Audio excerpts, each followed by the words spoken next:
أعوذ بالله من الشيطان الرجيم. بسم الله الرحمن الرحيم.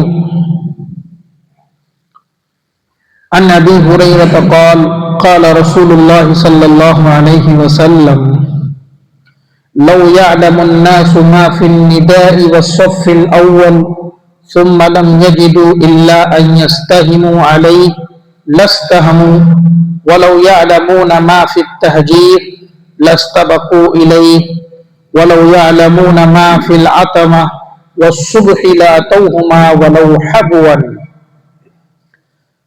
حضرت ابو ہریرہ رضی اللہ عنہ حدیث کے راوی ہیں، بیان فرماتے ہیں کہ اللہ کے نبی صلی اللہ علیہ وسلم نے ارشاد فرمایا: لو يعلم الناس ما في النداء، اگر لوگ جان لے کہ اذان دینے کا کتنا ثواب ہے، والصف الاول، اور پہلی صف میں نماز پڑھنے کا کتنا ثواب ہے، ثم لم یجدوا، اور پھر وہ پہلی صف میں جگہ نہ پائے اور اذان دینے کے لیے اس کو موقع نہ ملے، تو الا ان یستہموا علیہ لاستہموا، تو وہ اس کے اوپر مسابقہ کریں گے، وہ اس کے اوپر قرعہ ڈالیں گے، چیٹ نکالیں گے، جس کا نام آئے گا وہی اذان دے گا، جس کا نام آئے گا وہی پہلی صف میں نماز پڑھے گا۔ یعنی اتنا ثواب ہے اذان دینے کا۔ اور دیکھو اذان کے کلمات بھی کتنے زبردست ہیں۔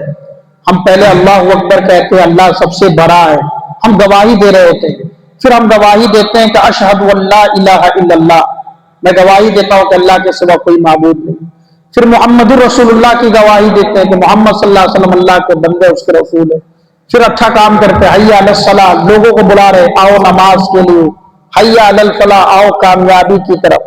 یعنی پورا کلمہ ہی توحید سے بھرا پڑا ہے، توحید سے ہی بھرا پڑا ہے، شروع سے لے کر کے آخر تک۔ اللہ اکبر توحید سے شروع ہوا، لا الہ الا اللہ پہ ختم ہوا، وہ بھی توحید پہ ختم ہوا۔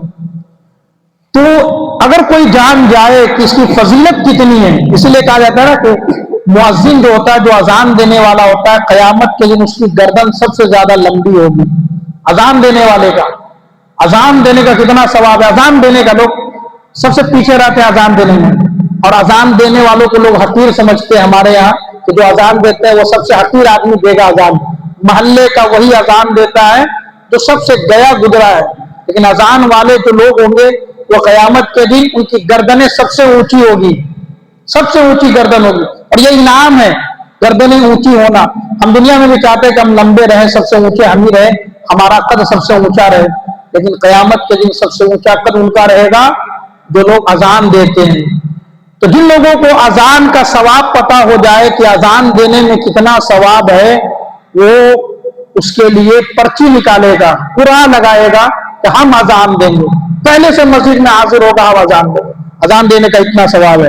وہ صف الاول، پہلی صف میں نماز پڑھنے کا اگر لوگوں کو ثواب معلوم ہو جائے، اگر اسے چل کر کے آنا پڑے، گھٹنے کے بل، اگر تکلیف ہے چل کر نہیں آ سکتے، گھٹنے کے بل اگر آنا پڑے تو وہ گھٹنے کے بل چل کر کے آئیں گے۔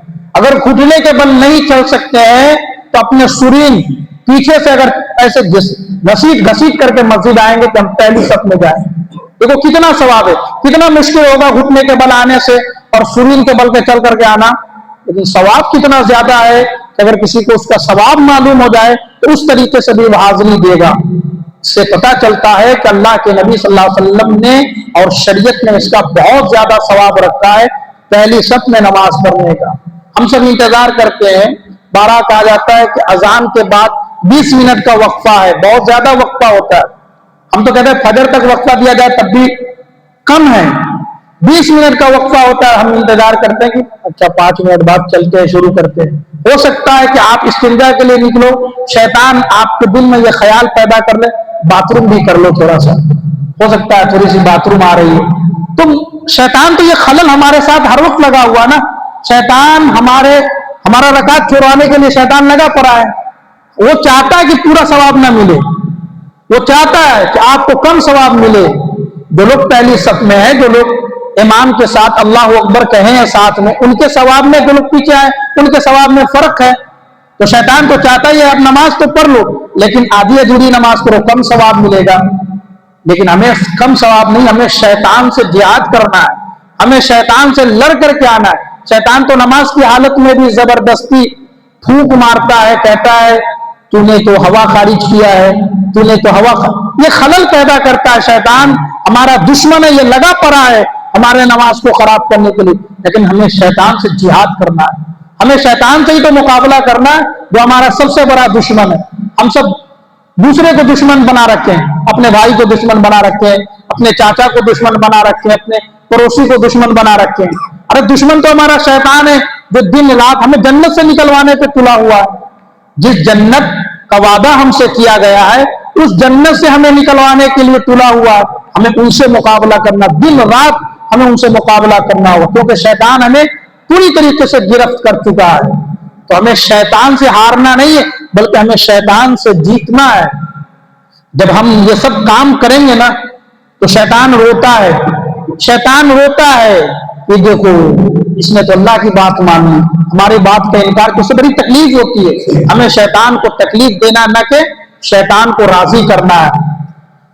اسی طریقے سے حضرت ابو ہریرہ رضی اللہ عنہ کہتے ہیں کہ اللہ کے رسول صلی اللہ علیہ وسلم نے فرمایا لیس صلاة اسقل علی المنافقین من الفجر والعشاء, تو منافقین کے اوپر فجر اور عشاء کی نماز سب سے زیادہ مشکل ہے. جو منافق ہوتے ہیں ان کے اوپر عشاء کی نماز اور فجر کی نماز سب سے زیادہ مشکل ہے. کیوں عشاء اور فجر کا نام لیا گیا؟ دن بھر انسان تھک کر کے آتا ہے, کام کر کے آتا ہے, عشاء میں کھانے کے بعد اسے نیند آنے لگتی, سو جاؤ آرام کر لو. اس میں کیا ہوتا ہے کہ عشاء کی نماز چھوٹ جاتی ہے, تھکا مارا ہوا انسان ہے. تو یہ منافقین کی صفت بتائی گئی. اور فجر میں بھی سونے کا وقت ہوتا ہے, آرام کرنے کا وقت ہوتا ہے, اور باقاعدہ شیطان ہمارے پاس میں بیٹھا ہوا ہوتا ہے, 5 منٹ سو لو, 10 منٹ سو لو, ہم سے تاخیر ہو جاتی ہے. تو اللہ کے نبی نے فرمایا کہ یہ 2 وقت ایسے وقت ہے جس میں یہ منافقین کے اوپر یہ نماز بڑی مشکل ہوتی ہے. اللہ تعالیٰ ہم سب کو بچائے, کیونکہ یہ 2 وقت میں نماز پڑھنا یہ بہت بڑی قربانی, بہت بڑی قربانی. ایک ایسی چیزوں سے اللہ کے نبی نے ہمیں مشابہت دے دی. نماز تو پڑھ رہے ہیں, ہر وقت کی نماز پڑھ رہے ہیں, لیکن اگر نماز ہمیں بوجھل ہو رہا ہے, اگر ہم عشاء کی نماز کو, فجر کی نماز کو بوجھ سمجھتے ہیں, تو یاد رکھیے ہمارے کہیں نفاق کی صفت تو ہمارے اندر نہیں آ رہی. تو اس سے ہمیں بچنا چاہیے اور اللہ سے دعا کرتے رہنا چاہیے کہ اللہ ان 2 وقتوں کی نماز کو ہمارے لیے آسان کر دے. وَلَوْ يَعْلَمُونَ مَا فِيهِمَا لَأَتَوْهُمَا وَلَوْ حَبْوًا, اور ان دونوں نمازوں کے بارے میں اللہ کے نبی نے یہ بھی فرمایا کہ اگر لوگ جان جائے عشاء کی نماز اور فجر کی نماز میں کتنا ثواب ہے تو اسے چل کر کے آنا پڑے, گھٹنے کے بل یا سرین کے بل چل کر کے آنا پڑے, تب بھی وہ گھسیٹ کر کے وہ مسجد میں داخل ہوگا عشاء کی نماز کے لیے, فجر کی نماز کے لیے. اور اس کا ثواب ایک دوسری حدیث جو صحیح مسلم کی حدیث ہے, اللہ کے نبی نے فرمایا, عثمان رضی اللہ عنہ حدیث کے راوی ہیں, کہتے ہیں کہ اللہ کے رسول نے فرمایا من صلی العشاء فی جماعت, جس نے عشاء کی نماز جماعت کے ساتھ پڑھا, فَكَأَنَّمَا قَامَ نِصْفُ اللَّيْلِ, گویا کہ وہ آدھی رات تک نماز ہی پڑھ رہا. جب وہ عشاء کی نماز جماعت کے ساتھ پڑھ رہے ہیں, کتنا فضیلت ہے. جس نے عشاء کی نماز جماعت کے ساتھ پڑھی, جماعت میں اور اکیلے نماز میں فرق ہے. عشاء کی نماز جماعت کے ساتھ پڑھی, اللہ کے نبی فرماتے کہ فَكَأَنَّمَا قَامَ نِصْفُ اللَّيْلِ, گویا کہ وہ آدھی رات نماز میں ہی, صرف ہم نے عشاء کی نماز پڑھی ہے. عشاء کی نماز پڑھ کر کے, وتر پڑھ کے, سنت پڑھ کر کے گھر چلے جائے, آپ سو جائے, آدھی رات کا ثواب آپ کو مل رہا. نماز میں ہے نہیں, نماز میں تو کچھ خلل بھی ہو رہا ہے, لیکن ہم نماز نہیں پڑھ رہے ہیں, اس کے باوجود اللہ کے نبی نے ہمارے لیے کتنا ثواب بتایا, آدھی رات کا ثواب ہے.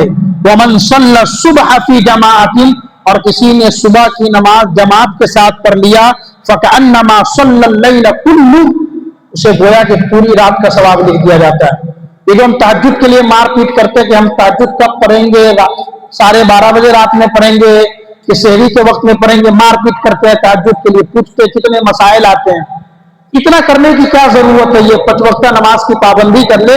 عشاء کی نماز جماعت کے ساتھ, آپ ایسا نہیں کہ ہم تہجد سے منع کر رہے ہیں, عشاء کی نماز آپ جماعت کے ساتھ پڑھ لے, فجر کی نماز جماعت کے ساتھ پڑھ لے, گویا کہ پوری رات آپ نماز میں ہی, پوری رات نماز کا ثواب لکھا جاتا ہے. صرف اتنا کام کر لے، 15 منٹ عشاء کی نماز میں، 15 منٹ فجر کی نماز میں پڑھ لے، پوری رات کا ثواب لکھا جاتا ہے۔ اس سے بہتر کیا چیز ہوگی؟ نماز پڑھیں گے تو کچھ تو کمی آئے گی، نماز پڑھتے ہوئے ہمارا دھیان ادھر ادھر جائے گا، نماز میں کچھ کمی آئے گی۔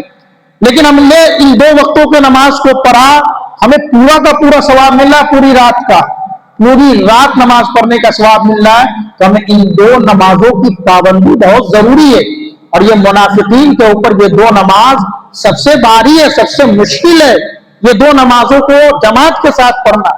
ایسے تو اٹھ کر کے کوئی بھی قضا کر لیتا ہے، قضا تو کر ہی لیتے ہیں کہ ہم ظہر میں آئیں گے پڑھ لیں گے، یا صبح اٹھیں گے تب پڑھ لیں گے، ایسا نہیں، جماعت کے ساتھ پڑھنے میں یہ ثواب اللہ کے نبی نے بتایا۔ اللہ تعالیٰ سے دعا ہے رب العالمین ہم سب کو ان کہی باتوں پر عمل کرنے کی توفیق عطا فرمائے۔